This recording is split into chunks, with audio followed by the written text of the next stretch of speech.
सोचो, अगर आप किसी ऐसी जगह फंस जाओ जहाँ से निकलने का एक ही रूल हो कि तुम्हें वहाँ से कुछ खरीदना पड़े और वहाँ पैसे की जगह तुम्हें तुम्हारा बॉडी का कोई हिस्सा देना पड़े, तो तुम क्या दोगे? मैं वहाँ गया था और मैं वहाँ से एक चीज़ ले आया हूँ जो मुझे आज भी देख रही है, जो मुझे रातों में हॉन्ट कर रही है। Hi guys, welcome back to the channel. आज हम एक काफ़ी अजीब सी स्टोरी को डिस्कस करने जा रहे हैं जो कि चाइना में एक ट्रैवलर के साथ हुई थी। इस कहानी को स्टार्ट करने से पहले मैं इसका थोड़ा सा ओवरव्यू दे देता हूँ, तो उसको ध्यान से सुनना।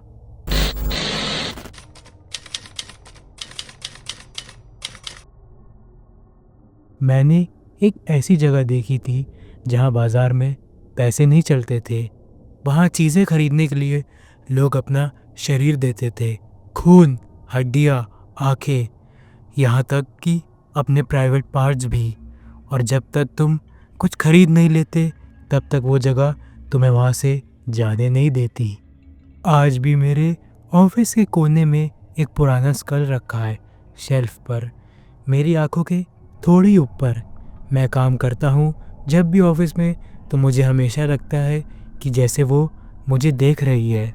वो कुछ नहीं करती, ना हिलती ना आवाज़ करती, बस वहाँ मौजूद रहती है। और कभी कभी जब मैं लेट नाइट शिफ्ट करता हूँ तो मुझे लगता है कि वो मुझे देखकर मुस्कुरा रही है। और सबसे अजीब बात, ये स्कल कोई शोपीस नहीं है, ये एक मार्केट से खरीदी है और वो स्कल किसी इंसान की है। ये स्कल मैंने चाइना के एक स्ट्रीट मार्केट से ली थी, पर कौन सा शहर और कौन सी स्ट्रीट ये तो मुझे याद नहीं। जब भी याद करने की कोशिश करता हूँ तो मेरे सर में बहुत ज़ोर ज़ोर से पेन होने लगता है और डिटेल्स ब्लरी हो जाती हैं। और पेन ऐसा कि कोई मेरे सर के अंदर से बीप की साउंड बजा रहा हो। पर बीच में एक चीज़ बिल्कुल क्रिस्टल क्लियर है, वो जगह और वो मार्केट। अपने 20s में मैं दुनिया घूमना चाहता था। तब ज़माना 90s का था। मैं कॉलेज से बोर हो चुका था, इसलिए मैंने कॉलेज को ड्रॉप कर दिया और जो पैसे फ्यूचर के लिए बचाए थे उससे भाग गया दुनिया देखने, वो भी बिना किसी को कुछ बताए। मैं यूरोप गया, इंडिया गया और एशिया की और भी कंट्रीज़, पर चाइना बहुत अलग था। चाइना में मैं लगभग 2 साल रहा। वहाँ की मैंने लैंग्वेज सीखी, यानी मैंड्रिन, और कंट्री साइड देखा और लोकल लोगों के साथ खाया और पिया। कभी कभी मुझे लगता था मैं वहीं रह जाऊँगा, या अगर रहना पॉसिबल ना हो तो शायद वहीं मर जाऊँ। एक चाइना के छोटे से टाउन में मैं रहता था। एक बिल्कुल नॉर्मल सी स्ट्रीट मार्केट थी जहाँ फ्रेश फ्रूट, स्ट्रीट फूड और भी बहुत कुछ मिलता था। मुझे वो जगह की वाइब बहुत अच्छी लगती थी, तो मैं वहाँ डेली जाता था। वहाँ के लोग मुझे पहचानने लगे थे। मुझे लगा मैं बहुत सेफ हूँ। लेकिन एक दिन मैंने देखा उस मार्केट में एक पतली सी गली गई थी, 2 बिल्डिंग्स के बीच, एकदम अंधेरी और पानी से भरी। मैं रोज़ उसके पास से गुजरता था पर कभी ध्यान नहीं दिया मैंने इतना। एक दिन अचानक से मैंने नोटिस किया कि गली के उस पार भी स्टॉल्स हैं। ये देखकर मैं गली में जाने लगा और जब मैं उस गली के अंदर जाने लगा, वैसे ही पीछे से एक बूढ़े आदमी ने मेरा हाथ पकड़ लिया और मैंने मुड़कर देखा तो उनके चेहरे पर गुस्सा नहीं था, सिर्फ एक अजीब सा डर और घबराहट थी। मैंने उनसे बोला चाइनीज़ में कि क्या हुआ अंकल, लेकिन उन्होंने कुछ नहीं बोला, ना कुछ एक्सप्लेन किया। बस मेरी आंखों में देखा और फिर उन्होंने धीरे से बोला कि अंदर मत जाओ, और वो अचानक से भीड़ में गायब हो गए। और मैं गली में उस दिन तो नहीं गया, लेकिन मैंने उस दिन के बाद नोटिस किया कि कोई भी उस गली के पास नहीं जाता, ना अंदर जैसे वो जगह कोई श्रापित हो। शॉपकीपर्स और स्ट्रीट वेंडर्स भी वहाँ से दूर रहते और लोग वहाँ से स्ट्रीट क्रॉस कर लेते, लेकिन उस गली की तरफ नहीं देखते। जब मैंने वहाँ के लोगों से इस बारे में पूछने की कोशिश की तो किसी ने कोई जवाब नहीं दिया, और मैंने जब और फोर्स किया तो किसी ने गुस्से में तो किसी ने डर के मना कर दिया। कोई कुछ भी नहीं बता पाया। धीरे धीरे मेरी क्यूरियोसिटी एडिक्शन बन गई और मैं उस गली के बारे में बिना वजह सोचने लगा। रात को सपने आते कि मैं उस गली के अंदर खड़ा हूँ और कोई मुझसे बोल रहा है कि बाय समथिंग, मेरे से कुछ खरीद लो।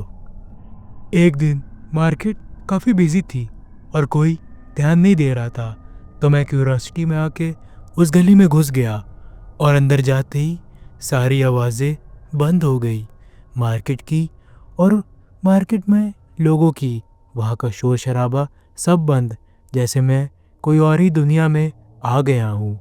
उस जगह की हवा ठंडी थी जबकि बाहर बहुत गर्मी थी।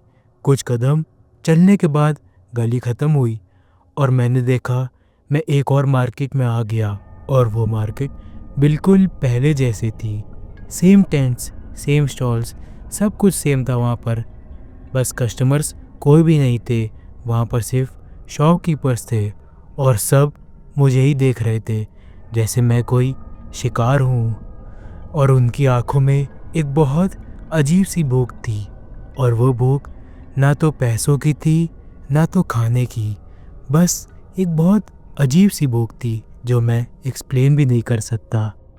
मैं जल्दी से पीछे मुड़ा वहाँ से निकलने के लिए, पर जिस गली से मैं आया था वो अब वहाँ पर नहीं थी। अब वहाँ पर एक दीवार थी, जैसे वहाँ कभी कोई रास्ता हो ही ना। जब मैंने वहाँ के शॉप वेंडर से पूछा कि बाहर कैसे जाना है, सब ने एक साथ एक ही जवाब दिया, बाय समथिंग, मतलब कुछ खरीदो। ये सुनते ही मैंने सोचा क्या हो जाएगा, कुछ खरीद कर देख लेता हूँ। और जब मैंने एक छोटी सी चीज़ उठाई और प्राइस पूछा तो शॉपकीपर मुस्कुराते हुए बोला, इसका प्राइस 1 लेग, मतलब इस चीज़ की कीमत तुम्हारी एक टांग है। मैं भागने लगा, मार्केट के एंड तक गया, पर हर बार मैं वापस वहीं आ जा रहा था, जैसे मैं किसी लूप में हूँ। मैंने फॉल्स पर भी चढ़ाई की और दरवाज़ों पर भी मारा, पर कुछ भी नहीं हुआ। वहाँ का टाइम अजीब हो गया था, दिन हो या रात, मेरे को कुछ भी नहीं समझ में आ रहा था।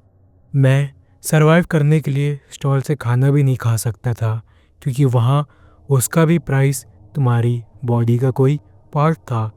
तो मैं किसी तरह सरवाइव करने के लिए मैंने गटर का पानी पिया, चूहों को पकड़कर कच्चा खाने लगा, पर मेरा पेट कभी भी नहीं भर रहा था और शॉपकीपर्स मेरी तरफ देखते रहते थे जैसे मैं कोई सर्कस का शो हूँ। और जब रात होती तो वो बोलते, बाय समथिंग। ये सब कंटिन्यूसली देखने के बाद मुझे समझ आने लगा था कि अगर मैं कुछ भी नहीं खरीदूंगा तो मैं शायद यहीं मर जाऊं और मेरी बॉडी भी किसी और के काम आ जाएगी, या वो इन चूहों को खिला दी जाए। मैं अब पूरा तैयार था कुछ सस्ता सामान ढूंढने के लिए। मैं फिर से सारे स्टॉल्स पर जा जाकर एक एक आइटम देख रहा था, पर हर एक आइटम इतना ज़्यादा कॉस्टली कि मेरा बाहर निकलने का भी कोई फ़ायदा ना हो। लेकिन तभी मेरी नज़र पड़ी एक बहुत पुराने स्कल पर जो स्टॉल के कोने में रखा था, पुराना सा, जिस पर क्रैक के निशान भी थे। पर वो स्कल मुस्कुरा रहा था। मैंने पूछा, इसका प्राइस क्या है? तो वेंडर ने गुस्से में बोला, 1 उंगली। मैं ये देखते ही समझ गया यही यहाँ की सबसे सस्ती चीज़ है, और मैं किसी तरह हिम्मत करके वेंडर से नाइफ़ मांगा और बिना कुछ सोचे समझे अपनी उंगली पर पूरी जान से मारा, जिससे मेरी लेफ़्ट हैंड की इंडेक्स फिंगर कट गई। मैं इतनी तेज़ चिल्लाया कि मैं कुछ देर के लिए ब्लैकआउट हो गया था, और जब मैं वापस होश में आया तो मैंने देखा वो शॉपकीपर मेरी तरफ देखकर बहुत क्रीपी सी स्माइल पास कर रहा था। मैंने बिना कुछ बोले जल्दी से अपनी इंडेक्स फिंगर दे दी और वो उसे चेक करने लगा जैसे कि कोई करेंसी हो। और ये करते ही उसने वो सर की हड्डी यानी स्कल को मेरी तरफ आगे बढ़ा दिया। मैंने जैसे ही उस स्कल को उठाया तो दीवार खुल गई थी और वो रास्ता वापस आ गया था। मैं भागते हुए गया उस गली की तरफ वो स्कल को उठा के, और मैंने देखा मैं वो गली पार कर चुका हूँ। लेकिन उससे पहले मैं कुछ करता या बोलता मैं बेहोश हो गया, और उसके बाद क्या हुआ मुझे कुछ भी नहीं मालूम। क्योंकि जब मेरी आंखें खुली तो मैं हॉस्पिटल में बेड पर था और मेरे सामने एक डॉक्टर खड़ा था। मैंने उनसे पूछा कि क्या हुआ था मुझे, तो उन्होंने बताया कि आप मार्केट में चलते चलते बेहोश होकर गिर गए थे और 2 घंटे से बेहोश थे। मैं ये सुनते ही घबरा गया कि 2 घंटे क्या, मैं तो कई दिनों से फंसा था वहाँ पर, 2 घंटे कैसे। मैंने देखा मेरी उंगली वहीं की वही थी जैसे मैंने कभी काटी ही ना हो। और मैंने जब अपनी नज़रें घुमाई तो मैंने अपने बगल के टेबल पर देखा कि वो स्कल वहीं रखी है, एकदम मेरी तरफ मुंह कर कर। उस दिन के बाद लोग तो मुझसे दूर रहने लगे जैसे कि मैं कुछ गलत ले आया हूँ अपने साथ। और आज भी वो स्कल मेरे ऑफिस में रखी हुई है। वो कुछ करती तो नहीं है, बस मुझे ऐसा लगता है वो मुझे ही देख रही है। ऐसा नहीं है कि मैंने उसे फेंकने की कोशिश नहीं की, मैंने बहुत की, पर समहाउ ये स्कल हमेशा मेरे ऑफिस में ही मिलती। कभी कोई ले आता तो कभी कुछ और मैं उसको इग्नोर करने का बहुत ट्राई करता। लेकिन जब भी मेरी नज़रें उसकी तरफ पड़ती तो मेरी वो उंगली जो मैंने काटी थी वो बहुत तेज़ दर्द होती और मुझे जैसे कि फील होता कि वो हड्डी मुझसे कह रही हो, अगली बार क्या खरीदोगे तुम। अब मैं ये तो नहीं जानता कि स्टोरी कितनी सच है और कितनी झूठ, बट आपको क्या लगता है उस आदमी ने ऐसा क्या सही में एक्सपीरियंस किया होगा या वो सिर्फ उसका एक बैड ड्रीम हो। कमेंट्स में ज़रूर बताना। Till then bye.